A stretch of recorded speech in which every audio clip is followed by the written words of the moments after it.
নমস্কার বন্ধুরা, আমি শ্যামলী কিচেন উইথ ভিলেজ ফুডে আজ একটি নতুন রান্নার ব্লগ নিয়ে আপনাদের সামনে হাজির হয়েছি। আপনারা আমার সঙ্গে থাকবেন, পুরো ভিডিওটা দেখবেন। যে সমস্ত বন্ধুরা আমার চ্যানেলে নতুন হয়ে আছেন অবশ্যই চ্যানেলটিকে সাবস্ক্রাইব করবেন। ফেসবুক থেকে দেখলে অবশ্যই চ্যানেলটিকে ফলো করে দেবেন। বন্ধুরা দেখুন, এখানে আমি এক থালা কাতলা মাছের মাথা নিয়েছি। এখানে 5 পিস কাতলা মাছের মাথা আছে। দেখুন, কাতলা মাছের মাথা দিয়ে দুর্দান্ত স্বাদের মুড়ো ঘন্ট ডাল রান্না করব। দেখুন কত সুন্দর, আর সঙ্গে থাকবে ফুলকপির গরম গরম পকোড়া। চলুন তাহলে মাছগুলোকে আগে লবণ হলুদ মেখে রেখে দিই। একটা বড় গামলি নিয়েছি, গামলির মধ্যে সমস্ত মাথাগুলো দিয়ে লবণ হলুদ মেখে নেব।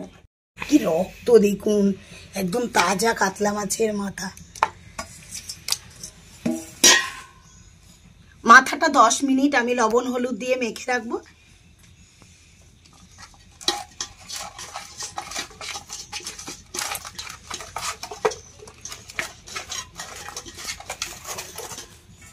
ঢাকা দিয়ে রেখে দেব।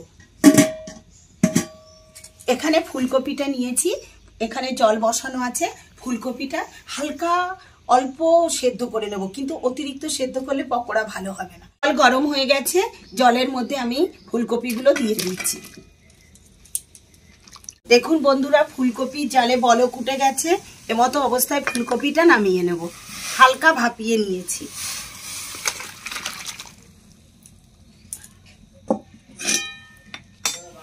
মাছের মাথা দিয়ে মুড়ো ঘন্ট ডাল রান্নার জন্য 2 প্রকার ডাল নিয়েছি। আপনারা সবসময় শুধুমাত্র মুগ ডাল নেবেন না, মুসুরির ডালটাও নেবেন। মুগ আর মুসুরি যদি দুটো ডাল একসঙ্গে মিশিয়ে মুড়ো ঘন্ট ডাল করেন তাহলে সেই ডালটা খেতে কিন্তু খুবই সুন্দর হয়। মুসুরির ডালটা আমি একটা পাত্রে ঢেলে নিচ্ছি। কড়ার মধ্যে মুগ ডালটা দিয়ে হালকা ভেজে নেব। যতক্ষণ পর্যন্ত মুগ ডাল থেকে সামান্য সেন্ট বার না হবে ততক্ষণ পর্যন্ত মুগ ডালটা ভেজে নেব।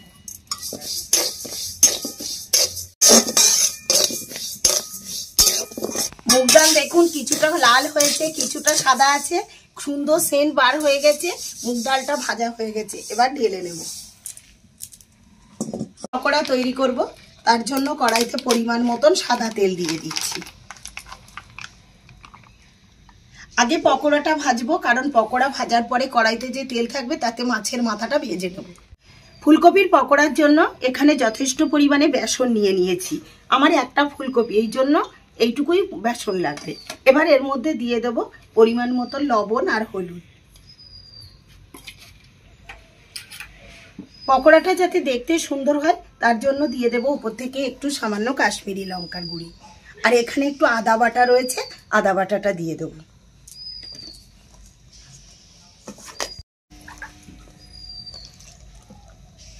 ব্যাটারটা খুব ঘন না, খুব পাতলা না, এরকম করে ব্যাটারটাকে তৈরি করে নিচ্ছি।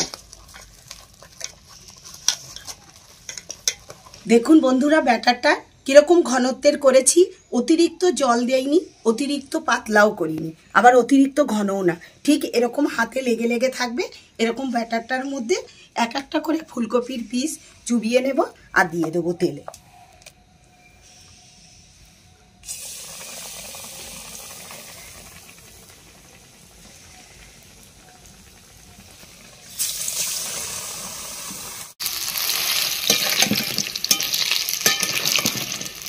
দেখুন বন্ধুরা, একটা ফুলকপি দিয়ে কতগুলো পকোড়া হয়েছে।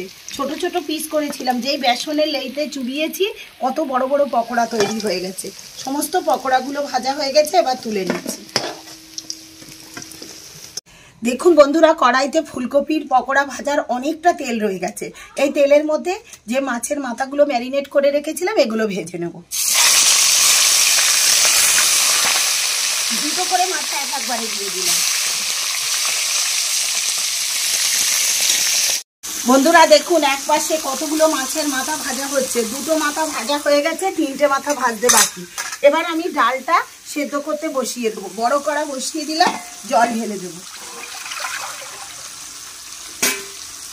জলটা ভালো করে গরম হয়ে যাক, ফুটে উঠুক, তারপরে ডাল ধুয়ে নিয়ে চলে এসছি, এটা কড়ার মধ্যে দিয়ে দেবো। জল দেখুন গরম হয়ে গেছে, জল থেকে ধোয়া উঠে গেছে। এমতো অবস্থায় ডাল সেদ্ধ করবার জন্য প্রথমে দিয়ে দেবো একটু পরিমাণ মতো লবণ।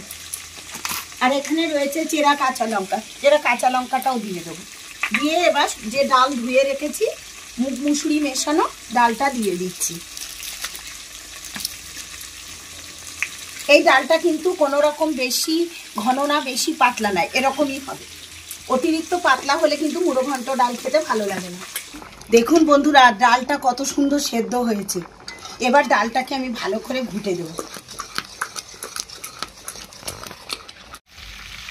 বন্ধুরা দেখুন, ডাল সেদ্ধ হয়ে গেছে, জল ঢেলে দিয়েছি। এদিকে অনেকক্ষণ ধরে যে মাছের মাথাগুলো ভাজছিলাম, মাছের মাথাগুলো সব ভেজে ভাঙা হয়ে গেছে। এবার মাথাগুলো ডালের মধ্যে দিয়ে দেব।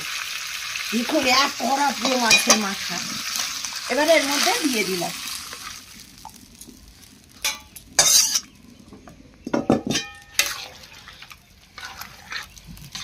মুড়ো ঘন্ট ডালে আমি ফোড়ন দেব, এই জন্য কড়াইতে পরিমাণ মতন সর্ষের তেল দিয়ে দিচ্ছি।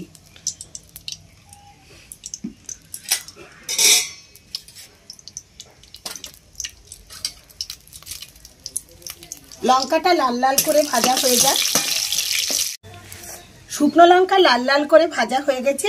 এবার দিয়ে দেব তেজপাতা, তেজপাতার সঙ্গে দিয়ে দেব গোটা জিরে। এখানে আদা থেতো করা রয়েছে, আদার সঙ্গে দুটো রসুনের কোয়া দিয়েছি। বন্ধুরা, মুগ ডালের মধ্যে যদি সামান্য দুটো রসুনের কোয়া দেন তেলের উপরে, কিন্তু খেতে খুবই সুন্দর হয়। এবার ফোড়নটা মুগ ডালের মধ্যে ঢেলে দিল। কালার কত সুন্দর হয়েছে। মুড়ো ঘন্ট ডাল আরো বেশি সুস্বাদু করবার জন্য নামানোর আগে দিয়ে দিতে হবে সামান্য পরিমাণে চিনি, আর দিতে হবে গরম মশলা। এই যে গরম মশলা আছে, গরম মশলাটা উপর থেকে ছড়িয়ে দেব। বন্ধুরা দেখুন, কত সুন্দর বিয়ে বাড়ির মতো মুড়ো ঘন্ট ডাল কিন্তু রেডি হয়ে গেছে। এতে 20 জন মানুষের মুড়ি ঘন্ট ডাল হয়ে যাবে। এবার ডালটাকে নামিয়ে নিই। বাবা, কত মাছের মাথা দিয়েছি, ডাল থেকে কি দারুণ সেন্ট বার হচ্ছে। কত বড় বড় মাছের মাথা।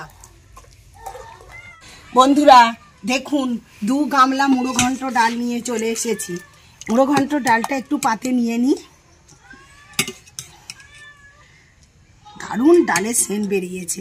এক থালা দেখুন ফুলকপির পকোড়া, ফুলকপির পকোড়াও একটা নিয়ে নিই।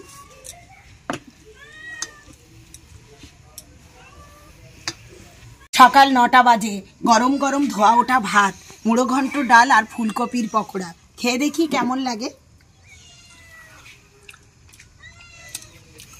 দুর্দান্ত হয়েছে বন্ধুরা। একটু ফুলকপির পকোড়া দেখুন, ফুলকপিটা কত সুন্দর সেদ্ধ হয়ে গেছে। ফুলকপির পকোড়া দিয়ে মুড়ো ঘন্ট ডাল অসাধারণ লেগেছে। আপনারাও বাড়িতে একবার হলেও অন্তত এরকম করে মুড়ো ঘন্ট ডাল ফুলকপির পকোড়া বানিয়ে খাবেন। আজকে আমার মুড়ো ঘন্ট ডালটা কেমন হয়েছে অবশ্যই কমেন্টস করে জানাবেন। নতুন নতুন ভিডিও পেতে আমার সঙ্গে থাকবেন। নতুন বন্ধুরা অবশ্যই সাবস্ক্রাইব করবেন, অবশ্যই পুরনো বন্ধুরা পাশে থাকবেন। ফেসবুক থেকে দেখলে চ্যানেলটিকে অবশ্যই ফলো করে দেবেন প্লিজ।